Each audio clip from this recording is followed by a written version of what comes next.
Indian premier league 2026 సీజన్కు ముందు royal Challengers Bengaluru home గ్రౌండ్ను మార్చాలనే చర్చలు జరిగాయి. చిన్నస్వామి స్టేడియంలో జరిగిన తొక్కిసలాట కారణంగా అక్కడ కీలకమైన ఈవెంట్లను నిర్వహించేందుకు అనుమతి లభించడం లేదు. అయితే కర్ణాటక ఉప ముఖ్యమంత్రి డీకే శివకుమార్ ఆర్సీబీ అభిమానులకు గుడ్ న్యూస్ చెప్పారు. ఐపీఎల్ 2025 టైటిల్ను రాయల్ ఛాలెంజర్స్ బెంగళూరు గెలుచుకుంది. ఫైనల్లో పంజాబ్ కింగ్స్ను ఓడించిన తర్వాత విజయోత్సవ వేడుకలను బెంగళూరులోని చిన్నస్వామి స్టేడియంలో నిర్వహించారు. ఆ సందర్భంగా తొక్కిసలాట జరిగి 11 మంది ప్రాణాలు కోల్పోయారు.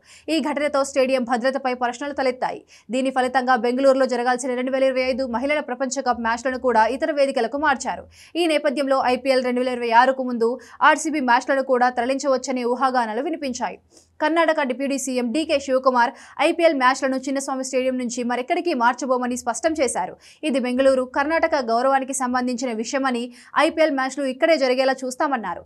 భవిష్యత్తులో ఇలాంటి సంఘటనలు మళ్లీ జరగకుండా స్టేడియం గౌరవం చెక్కు చెదరకుండా చర్యలు తీసుకుంటామన్నారు. ఒక ప్రత్యామ్నాయంగా ఉపయోగపడేలా కొత్త క్రికెట్ స్టేడియాన్ని కూడా నిర్మిస్తామని డీకే శివకుమార్ ఎక్స్ ఖాతా ద్వారా వెల్లడించారు.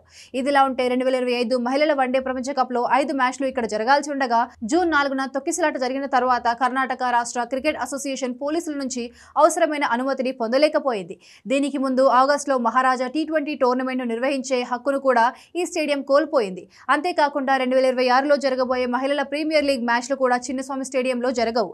డబ్ల్యూపీఎల్ మ్యాచ్లు నవీ ముంబైలోని డాక్టర్ డివై పాటిల్ అకాడమీ, వడోదరలోని కోటంబో స్టేడియంలో నిర్వహించబోతున్నారు.